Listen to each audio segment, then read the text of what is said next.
Hey guys, welcome back, or welcome. This is another faceless video to help you with some growth mindset hacks depending on your Myers-Briggs personality type. And I'm going to be using the cognitive functions just like I did in my first video I made with the ENFJ and INFP, discussing how you can utilize those cognitive functions in order to grow and become a more well-rounded individual. And this is something Carl Jung, the psychologist Carl Jung, is the one that came up with these. So I don't want you to think I developed this for those that are new to cognitive functions in the psychology world. But they are really brilliant ways of understanding yourself and others. And today I'm going to be focusing on the INTP and the ENTJ. And the reason I'm doing this series of growth mindset hacks in pairs is because each type has a shadow, because we all have 8 cognitive functions, and the top 4 are the ones that we really use the most and the way we prefer to move through the world. And then the bottom 4, our shadow essentially, which comprises another type, are the ones that we really need to work on and that we don't utilize as often.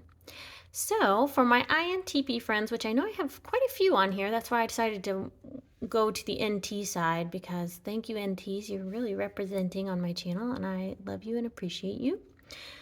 Your first function, INTPs, of course, many of you know this, is introverted thinking, or TI as it's shortened, and for the purposes of this video, like I explained in my ENFJ INFP video, I'm going to very what do I want to say? I want to simplify it just to the core, to like a word or two if I can. So it's very simple. And if you want, I highly suggest looking up these different functions and really doing a deeper dive. This is just going to keep it basic for the purposes of this video. So TI is essentially subjective logic. It's really knowing the why behind things. So for INTPs, this is a superpower. This is their strength. This is their dominant function. They are good to go on their introverted thinking. Next, they have extroverted intuition, which is abbreviated as NE. This I like to call the brainstorming function. Essentially, it likes to connect unrelated ideas, like I showed in my last video. So if you've seen this, a lot of this is going to be repetitive. So it might connect this dot to that dot, back to this dot, over here, just here, there, and everywhere. It's the creative, abstract thinking function. So they're also pretty good at this typically, of course, since it's their auxiliary function. Next, they have SI, or introverted sensing, which is details, traditions. I'm going to put the past. So they're good with recalling the past. They're good with details. So as we get further down the stack, it goes from strengths all the way down. We'll get down here to weaknesses. So it's starting to get a little bit not as strong as the TI or the NE, but still pretty strong. And then their last of the top 4 would be FE, which is extroverted feeling. And I like to call this connecting. This is the function that I'll put connection instead of connecting, is considering the group, warmth, empathy, very people focused. So those are the top 4. I'm going to throw a little line here for the INTP. And then we're going to move on down to their shadow functions, or what would actually comprise an ENTJ. So if you notice, you'll see a pattern here. When INTPs have it introverted, ENTJs will have it extroverted. And when ENTPs have it extroverted, ENTJs will have it introverted, and vice versa. So that's why they're considered shadows. They're kind of like inside outs of each other. And so a lot of times I've noticed in my experience with these shadow types, there's like a moth to a flame kind of a draw. So if you're an INTP, I'd be interested to hear if you have a lot of ENTJs in your life. And if you're an ENTJ, I'd like to hear if you are fascinated by or have a lot of INTPs in your life. It just seems to be the way. I think because we see each other's having the strengths in our weak areas, and it's just Fascinating.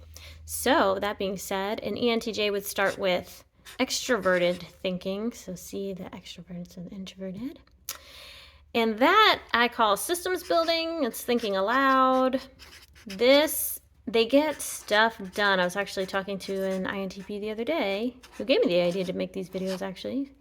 And he said, I'm just so impressed with how ENTJs can get stuff done. And it's so true. They are the ones, the commanders, as they're often called, because they are the ones that are leading the charge. So they're masters at this.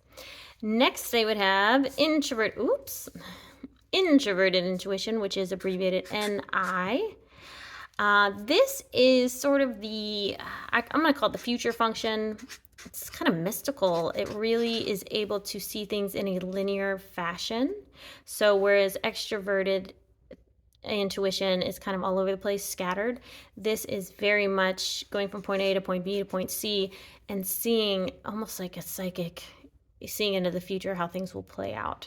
So that's probably why they're so good at being in charge, sort of like entrepreneurs, CEOs, because not only can they build the systems, but they can see how they are going to turn out. So they're brilliant in business. Oop, didn't mean to do that.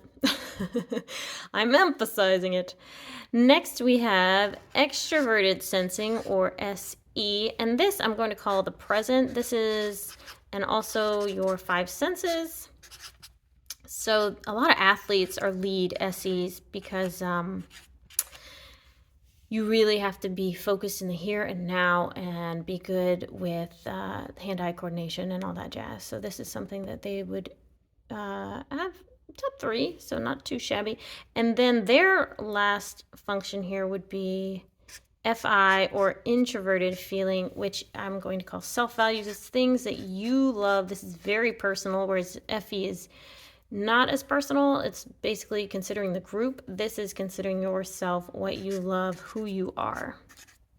So you can see why they would be drawn to each other, right? How opposites attract, as they say. But the cool thing is, here's the growth mindset hack. The way that I look at it is, of course, you want to work on your shadow. So for an INTP, since you've already bulked up, these top 3 are usually pretty solid. I always say start with the last function that you have, which for you would be extroverted feeling, all the way down to your shadow here. So I'm going to put INTP growth area represented by the black marker here. So these, of course, are the functions that you would want to work on. And then with the ENTJ, if we were to cut this portion out and stick it on the top here, you would see that this is the ENTJ's shadow. Okay, so for the ENTJ, they would want to work on, of course, their last function, which is usually pretty underdeveloped, and then they go with the INTP. So we'll say ENTJ growth area.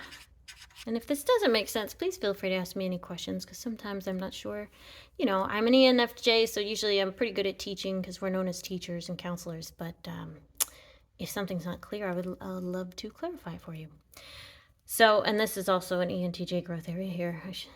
This and this.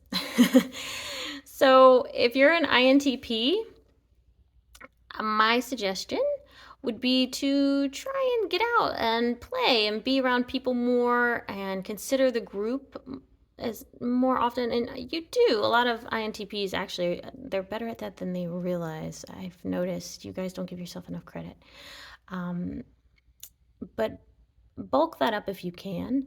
And then, of course, all these ENTJ functions. So system building, maybe building a routine, which I'm really struggle with this personally myself.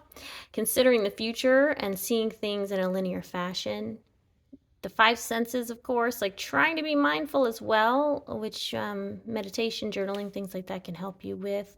And really considering how things are presented in our reality as far as like how things look. That's important with SE, kind of people that are really put together sometimes, not always, but high SE because they value that. And then FI, kind of going back to thinking about what is important to you, INTP, because you are an FE user basically over an FI user. It's time to consider yourself, what you love, and work on that and really let that shine. Now, for my ENTJs, the opposite is true. You would start with, well, not, I shouldn't say the opposite because you're also including this, which is, there's some overlap here.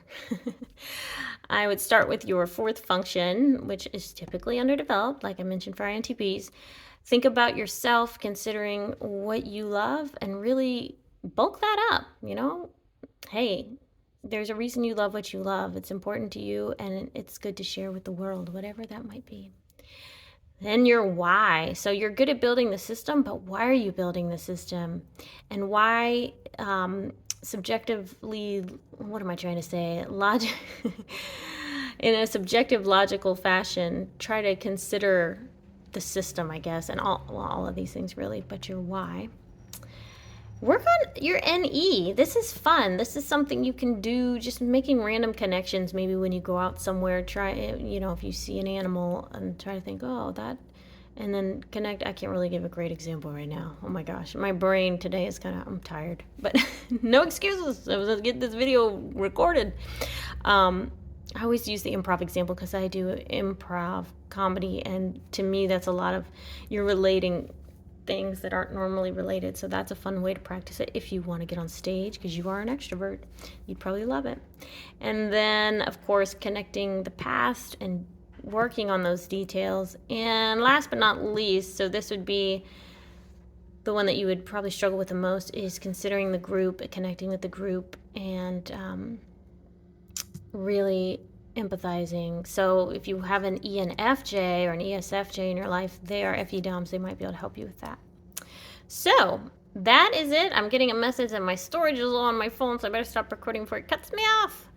But I appreciate you watching. I do offer one-on-one coaching services to help you. A lot of people love to use me as an accountability partner, I've noticed, which is great. So if you need someone to help keep you on track, whatever your goals are this year and beyond, please reach out, RebeccaPebble@yahoo.com, or my website is RebeccaPebble.com. Thank you, guys, and I hope to see you in the next one. Love ya. Bye.